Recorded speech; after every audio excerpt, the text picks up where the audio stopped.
నమస్తే, welcome back to ఏటీ pulse. నేను మీ యశ్వంత్. ప్రధాని నరేంద్ర మోదీ ఆగస్టు 15న ఎర్రకోట నుంచి చేసిన స్వాతంత్ర్య దినోత్సవ ప్రసంగంలో హత్యారీ నక్సల్స్ను దాదాపు అంతం చేశామని చెప్పారు. కానీ దిమాంగి నక్సల్స్ ఇంకా ఉన్నారని, వారిని గుర్తించి ఐసోలేట్ చేయాలని హెచ్చరించారు. అర్బన్ నక్సల్స్ హింస, అరాచకం వంటి మార్గాల కోసం వేచి చూస్తున్నారని, యువతను తప్పుదోవ పట్టించే ప్రయత్నాలు చేస్తున్నారని मोदी गाరు అన్నారు. इन दिमागी नक्सलियों को आइसोलेट करना होगा. विकसित राष्ट्र बनाने की मुख्य धारा की ओर देश की युवा पीढ़ी को जोड़ना होगा. ఈ మాటలు వినగానే కమ్యూనిస్టులు, యాక్టివిస్టులు గట్టిగా అభ్యంతరాలు వ్యక్తం చేశారు. వాళ్ళ మాటల్లో చెప్పాలంటే ఇది అసమ్మతిని అణిచివేయడానికి కొత్త లేబుల్ అంటూ విమర్శలు చేశారు. యూపీఏ ప్రభుత్వంతో కలిసి పనిచేసిన వారిని ఇప్పుడు లక్ష్యంగా చేసుకొని ప్రధాని ఇలాంటి విమర్శలు చేస్తున్నారని కొంతమంది స్వయం ప్రకటిత మేధావులు వాపోతున్నారు. కొందరు అర్బన్ నక్సల్స్ పదాన్ని మోదీయే సృష్టించాడని కూడా చెప్తున్నారు. కానీ ఈ పట్టణాల్లో ఉండే మేధావి మావోయిస్టులను ముందుగా గుర్తించింది మన్మోహన్ సింగ్ ప్రభుత్వమే. Institutional mechanisms to ensure the safety and security of women and children, particularly in the urban context.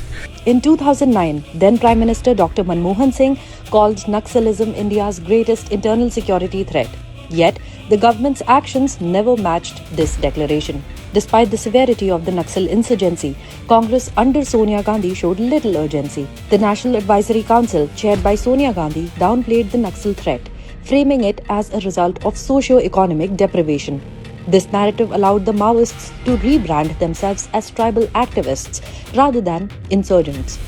Manmohan Singh ప్రభుత్వం 2013 నవంబర్లో సుప్రీంకోర్టులో దాఖలు చేసిన అధికారిక అఫిడవిట్లో ఈ ప్రమాదాన్ని స్పష్టంగా పేర్కొంది.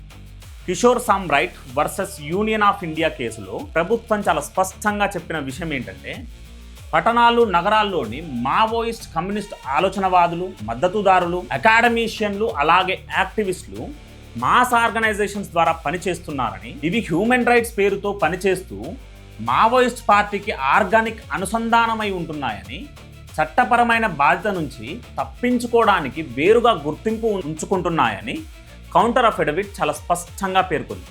అలాగే ఇవి ప్రొపగండా, తప్పుడు ప్రచారం ద్వారా ప్రభుత్వాన్ని అపఖ్యాతి చేస్తున్నాయని కూడా అఫిడవిట్లో చాలా స్పష్టంగా చెప్పారు.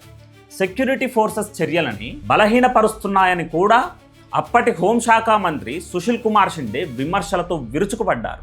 यूपीए के गृह मंत्रालय ने 2013 में सुप्रीम कोर्ट को हलफनामा देकर बताया कि अर्बन नक्सल ह्यूमन राइट्स और एनजीओ का मुखौटा पहनकर काम कर रहे हैं और वो असली नक्सलियों से कहीं ज्यादा खतरनाक हैं. कब की बात है ये? 2013 की. और आज वही कांग्रेस पार्टी उन्हीं अर्बन नक्सलियों का बचाव करती है जिन्हें उसकी अपनी सरकार ने खतरा बताया था. అత్యంత ముఖ్యమైన విషయం ఏంటంటే, పట్టణాలు, నగరాల్లోని ఈ ఆలోచనవాదులు, మద్దతుదారులే మావోయిస్టు ఉద్యమాన్ని సజీవంగా ఉంచారు. వీరు పీపుల్స్ లిబరేషన్, గెరిల్లా ఆర్మీ క్యాడర్ల కంటే చాలా ప్రమాదకరం. పట్టణాల్లోని ఈ మావోయిస్ట్ ఫ్రంట్ ఆర్గనైజేషన్పై చట్టపరమైన చర్యలు తీసుకోవాలని కూడా అఫిడవిట్ సూచించింది. మోదీ ప్రసంగంపై గోల చేస్తున్న వారికి ఒకటే సూటి ప్రశ్న.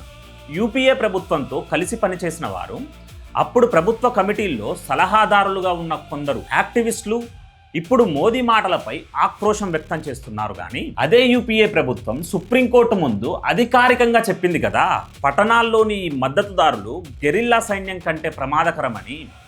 మన్మోహన్ సింగ్ స్వయంగా 2006లో నక్సలిజాన్ని ఉద్దేశించి దేశం ఎదుర్కొన్న అతిపెద్ద అంతర్గత భద్రతా సవాలుగా అభివర్ణించారు. యూపీఏ ప్రభుత్వం కూడా దీన్ని తీవ్రంగా తీసుకుంది. అయినా అప్పుడు సిగ్గు లేకుండా ఇదే బ్యాచ్ సోనియా ప్రభుత్వంతో కలిసి పనిచేసి ఇప్పుడు అదే సమస్యను మోదీ గుర్తించినప్పుడు నిరంకుశత్వం, అసమ్మతిని అణిచివేయడం అని అరవడం ఏంటి? నిజమైన ప్రజాస్వామ్యంలో అసమ్మతికి చోటుంది. కానీ హింసాత్మక ఆలోచనలను, రాజ్యాంగ వ్యతిరేక వ్యూహాలను హ్యూమన్ రైట్స్ పేరుతో కప్పిపుచ్చుకోవడం ప్రజాస్వామ్యం కాదు. మన్మోహన్ సింగ్ ప్రభుత్వం సుప్రీంకోర్టు ముందు చెప్పిన మాటలు ఇప్పటికీ చెల్లుబాటు అవుతున్నాయి. అది మన్మోహన్ సింగ్ చెప్పినా మళ్ళీ నరేంద్ర మోదీ అదే ప్రమాదాన్ని గుర్తు చేసినంత మాత్రాన అది మోదీ కొత్తగా చెప్పింది కాదు కదా. రాబోయే రోజుల్లో ఈ ఎర్ర జెండా బ్యాచ్లు ఆందోళనలు చేసేటప్పుడు అవును మేము దిమాగి నక్సల్స్ అని ప్లెకార్డ్స్ తో కనిపించినా ఆశ్చర్యపోకండి.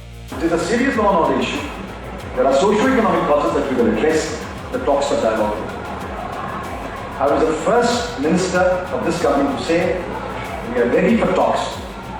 We are not asking you to lay down arms, because we know you won't do that, because you believe in armed liberation struggle. You will not lay down arms. Congress నాయకులు ఎంత దిగజారిపోతున్నారంటే 2010లో చిదంబరం హోంమంత్రిగా ఉన్నప్పుడు దంతేవాడ దాడుల్లో 76 మంది భద్రతా బలగాలు చనిపోయారనే సోవి లేకుండా ఈరోజు ఇదే చిదంబరం తనను తాను దిమాగి నక్సలేట్గా ప్రకటించుకున్నాడు. ఈ కాంగ్రెస్ వాళ్ళకి కొద్దిగానైనా బుద్ధి ఉండాలి. జై హింద్.